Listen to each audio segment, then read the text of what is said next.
जैन साथियों, कैसे आप सभी? उम्मीद है बहुत बेहतरीन होंगे और आपकी तैयारी भी बहुत अच्छे से चल रही होगी। एसएससी जीडी के लिए आप सभी को जानते हैं, हम लोग लगातार किसी ना किसी बेहतरीन टॉपिक के साथ हाजिर होते हैं और प्रीवियस ईयर क्वेश्चन करते हैं। आज दोस्तों मैथ के हम चक्रवृद्धि ब्याज से जितने भी महत्वपूर्ण क्वेश्चन बन सकते हैं और आपके एग्जाम में पूछे गए, चाहे वो 2018 हो चाहे 2021 हो, मैं लगातार उन्हीं टॉपिक को उठाकर लाया हूँ और बिल्कुल बेहतरीन तरीके से उन्हीं टॉपिक पर हम लोग बात करने वाले हैं। ठीक है, ये बेहतरीन टॉपिक टाइप्स के क्वेश्चन लेकर आए हूँ। ये चक्रवृद्धि ब्याज के लगातार क्वेश्चन पूछे जा रहे हैं। साथ ही मैं आप सभी को यह भी बता देना, अगर आप एसएससी जीडी में वाकई में वर्दी पाने का सपना आपने देखा है तो ये चैनल आप सभी के लिए बहुत इंपॉर्टेंट, क्योंकि 2021 मैंने क्वालिफाई किया और मैं वही बातें बताऊंगा जो आपके एग्जाम में आएंगी और आपके लिए बहुत हेल्पफुल होंगी। ठीक है, साथ ही दोस्तों चैनल को जरूर सब्सक्राइब कर लें। तो चलिए, आज का पहला क्वेश्चन आप सभी की स्क्रीन पर ये रहा। इससे पहले मैं चक्रवृद्धि ब्याज से रिलेटेड कुछ बातें आप सभी को बता देता हूँ। ठीक है, देखिए चक्रवृद्धि ब्याज में क्या होता है। चक्रवृद्धि ब्याज के लिए हमेशा आपको एक दर दी होगी। ठीक है, मान लिया आपको 20% दर दी गई। ठीक है, अच्छा, इसको फ्रैक्शन वैल्यू आप सभी को निकालना बहुत जरूरी होनी चाहिए। ठीक है, जैसे मान लिया 20% दी गई तो 20% की फ्रैक्शन वैल्यू अगर मैं बूझूंगा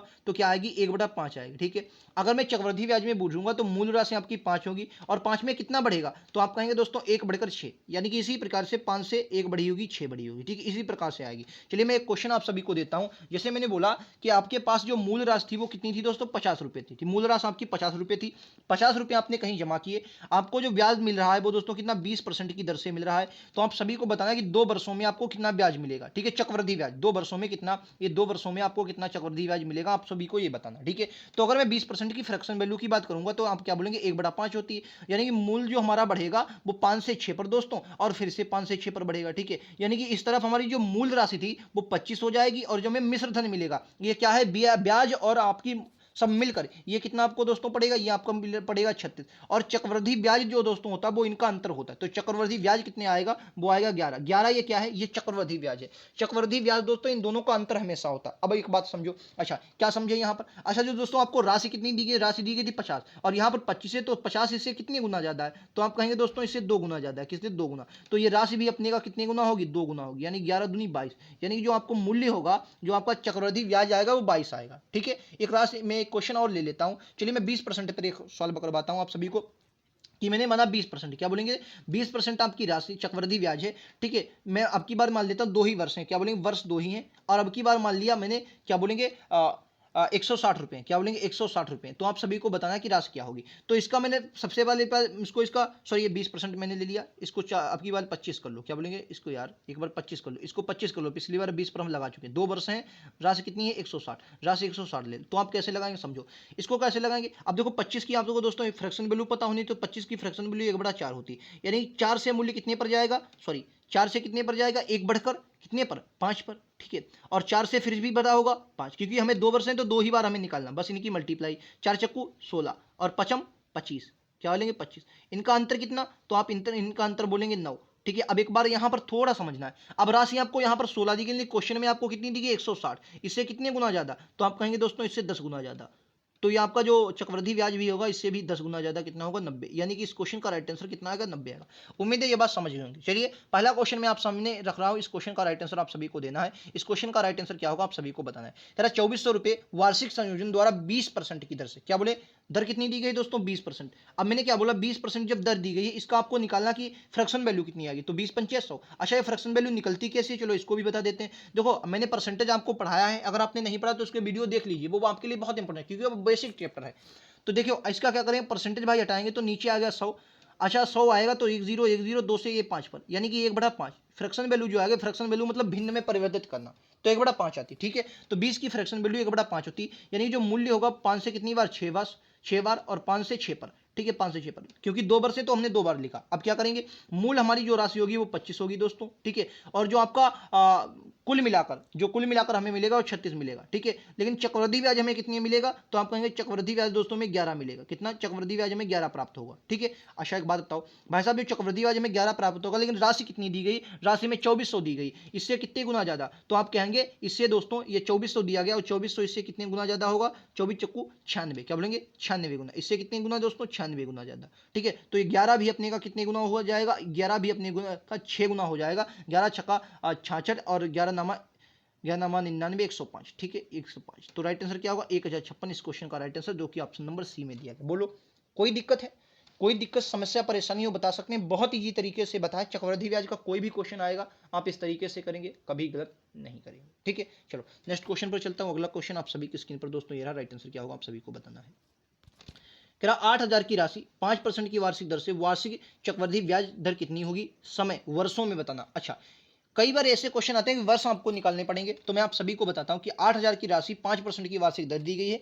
चक्रवृद्धि ब्याज जो मिलेगा उसमें आपको कुल मिलाकर वो 6216 रुपये मिलेगा। अब आपको क्या निकलना है इसमें, समय। तो मैं आप सभी को बता दूं समय निकालने की किसी भी दर की जरूरत आपको पड़ेगी नहीं अगर मेरे तरीके से चलेंगे। आप इन क्वेश्चनों को अगर बहुत ध्यान से देखेंगे तो 8,000 आप सभी को दिया गया, उसके बाद आपका 5261 दिया, क्या बोलेंगे 5261। अगर आप ध्यान से देख लेंगे तो क्या है, ये सर किसी न किसी संख्या के क्यूब है, तो आप कहेंगे ये तो सर 20 का क्यूब है, ये क्या है ये 20 का क्यूब है। और ये कितने का, तो आप कहेंगे ये तो सर 21 का क्यूब है, क्या बोलेंगे दोस्तों ये 21 का क्यूब है। तो यानी कि अब देखो क्यूब है, तो यानी कि जब क्यूब है ये 20 का क्यूब, ये 21 का क्यूब, यानी कि 3 वर्ष होगा, ठीक है 3 वर्ष, समझ गए। क्यूब है तो 3 वर्ष। अगर नहीं समझ में आया तो फिर से समझ लीजिए, ये वाला क्वेश्चन लीजिए, ये वाला, इसको लगाओ अब समझो। इसमें कह रहा 2,000 रुपये दिए गए हैं आपको, 10% का वार्षिक दर है। चक्रवृद्धि ब्याज जो हो जाए वो 2420 रुपये हो जाएगा। कह रहा चक्रवृद्धि ब्याज 2420 रुपये हो जाएगा। तो आपको बताएं ब्याज कितनी दर से संयोजित हो रहा, समझो। जो आपका इसमें देखो क्या दे रहा है 20। अब आप एक बात दिमाग में आएगी, सर 2000 और ये 2420 तो किसी का मतलब है नहीं धन, ये तो भाई किसी का मूलधन, सॉरी मतलब क्यूब या स्क्वायर तो है नहीं, या तो क्यूब होगा या तो स्क्वायर होगा, दो में से एक हो गया, या 4 भी हो सकता है, ठीक है 4 भी हो सकता है, ठीक है। अच्छा एक बात बताओ, क्या मैं इनको 2 से काट लूँ, चलो पहले इनका जीरो खत्म करते हैं, जीरो, इनको 2 से काट लो तो ये जाएगा 100, और ये कितना 121। अब बताओ कुछ अपना ही सही लग रहा है, कुछ अपना अपना महसूस हो रहा है, नहीं।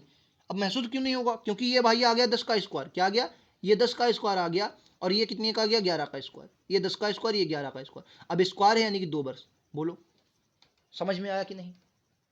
ये तरीके होते हैं सर लगाने के, सवाल लगाने के तरीके हैं।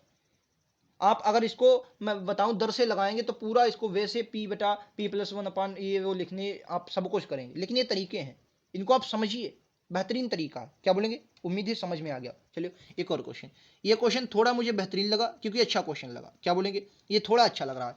कह रहा एक धनराशि पर 2 वर्षों में 12% की वार्षिक दर से चक्रवृद्धि ब्याज दोस्तों 2544 रुपये हो, तो उसी दर पर 2 वर्षों का साधारण ब्याज क्या होगा। अच्छा क्वेश्चन देखो, अब सबसे पहले हमें दोस्तों पता होना चाहिए 12.5 जो 12% जो दिया गया इसकी फ्रैक्शन वैल्यू क्या है। तो 12% की अगर फ्रैक्शन वैल्यू आप निकालेंगे तो 12 बटे आपको 100 करना पड़ेगा, क्या बोलेंगे 12 बटे 100। जब इसको काटेंगे तो कितने पर आएगा, तो 12 3 कितना, सॉरी 3 से काटेंगे 12 4 से पर जाएगा, और ये 3 से कितने पर 25 पर, सॉरी ये 3 पर, क्या बोलेंगे 25/3, ठीक है। 25 बटे कितना आएगा, मैं फिर से लिख देता हूँ, ये आएगा 25/3, क्या आएगा 3/25, ठीक है 25/3 कह रहा हूँ यार, माफी चाहूंगा, 3/25 आएगा, ठीक है। अच्छा यानी कि जो राशि होगी वो 25 से 3 बढ़कर 28 जाएगी, ठीक है। अब आपको निकाल लो भाई साहब, क्या बोलेंगे दोस्तों 25 से 28, क्या बोलेंगे दोस्तों 25 से 28, ठीक है। इस बार क्या होगा फिर से 25 से 28, क्योंकि 2 ही वर्ष है तो 2 ही वर्ष आपको निकालना 25 से 28, ठीक है। अच्छा इनकी अगर मैं मल्टीप्लाई करवाऊं दोनों की तो क्या निकलेगा, यहां से आपको मिलेगा 625 और यहां से मिलेगा 784, ठीक है। अब इनका अंतर ही क्या होता है, चक्रवृद्धि ब्याज होता है, इनका अंतर ही क्या होता है, चक्रवृद्धि ब्याज। अब जब अंतर निकालेंगे तो वो कितने मिलेगा आपको, इनका अंतर कितना मिलेगा, तो आप कहेंगे 159, कितना मिलेगा 159, अंतर कितना मिलेगा 159 मिलेगा। एक बात बताओ 159 जो है, अच्छा मूल हमें ब्याज कितना दिया गया 2544, तो जो 159 है वो 2544 के गुना है, कितना है 2544, इससे कितने गुना ज्यादा, तो आप क्या बोलेंगे इससे 16 गुना ज्यादा, कितने गुना ज्यादा 16 गुना, 16 नामा आप देखेंगे 144 14, हाँ बिल्कुल सही 15 16 बिल्कुल सही, यानी कि कितने गुना, ये 16 गुना आ जाएगा, ठीक है 16 गुना आ जाएगा, किससे ये 16 गुना है। अच्छा अब आपको मूलधन कितना दिया गया, यहां पर तो 625 है, लेकिन हमें मूलधन भी निकालना होगा, तो क्या करेंगे, जो मूलधन हमारा असली मूलधन आएगा वो 1000 रुपये, क्या बोलेंगे 625, जब 625 की मल्टीप्लाई आप करेंगे 16 में, तो 16 का जीरो हासिल का 8 आ जाएगा, और 16 दूनी 32, 8 40 का जीरो हासिल लगा 4, और 16 16 छक 96, 96 4 कितना आ जाएगा 100, यानी कि कितना आया, तो मुझे लगता है 10,000, क्या बोलेंगे इसकी जो मूल राशि आपकी आ गई 10,000 आ गई, ये 625 मूल राशि कितनी आ गई 10,000।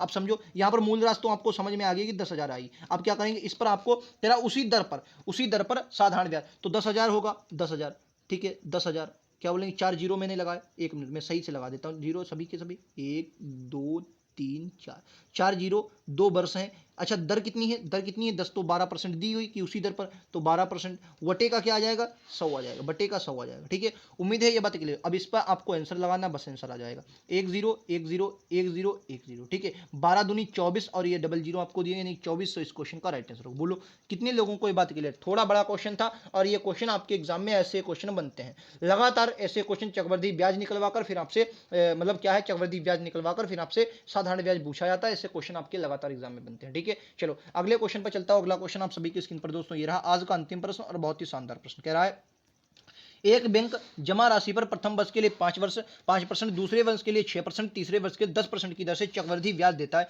यदि जमा की गई राशि तीसरे वर्ष के अंत में 12,000 कितनी 12,243 हो जाए तो प्रारंभिक जमा राशि कितनी थी। क्या बोलेगा, कह रहा है प्रारंभिक जमा राशि कितनी थी, ये आप सभी को निकालना है। बहुत ईजी है, तरीका पता होना चाहिए, आंसर आ जाएगा। कैसे, आइए समझ लेते हैं। बहुत ईजी तरीका, आइए समझते हैं। चलो दोस्तों समझते हैं इस क्वेश्चन को। बहुत ईजी तरीका समझिएगा दोस्तों।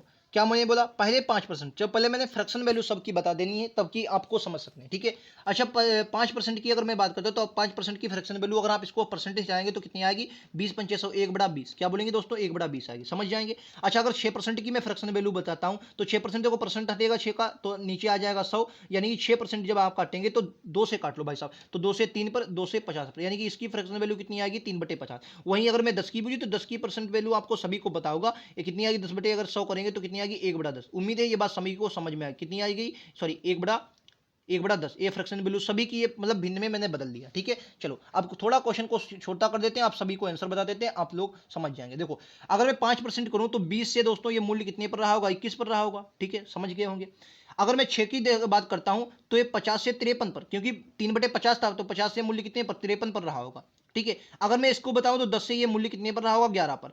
अब क्या करना है, अब क्वेश्चन कह रहा है कि तीसरे वर्ष के अंत में जमा की गई 12,243 हो, मतलब जमा के हो जाए, यानी कि क्या मतलब है इन दोनों की इन सबकी गुणा पहले करवाओ। तो इनकी जब आप गुणा करवाएंगे 2 पंचे 10, 10 इक्कन 10, यानी कि 10 1 जो 3 जीरो 1 2 3 जीरो, इसकी जब मल्टीप्लाई आप करवाएंगे तो हालांकि मुझे इतनी बड़ी मल्टीप्लाई आती नहीं, लेकिन मैंने फिर भी पहले से कर रखी थी, तो 12,000 इसकी जो मल्टीप्लाई आएगी 12,243 ही आएगी। ठीक है, 12,243 ही आएगी। ठीक है, मैं मतलब खाली फेंकूं कि मुझे ये आता है वो आता नहीं भाई साहब, इतनी बड़ी गुणा मुझे नहीं आती। ठीक है, मैंने कर ली, पहले ही कर लिया। ठीक है, अच्छा अब देखो कह रहा है कि इतनी अंत में हो जाती, यानी कि ये वाली राशि बिल्कुल सेम है, तो यानी कि ये वाला ही आपका आंसर होगा। राइट आंसर विकल्प उत्तर बी में दिया गया। बोलो समझ में आ गया।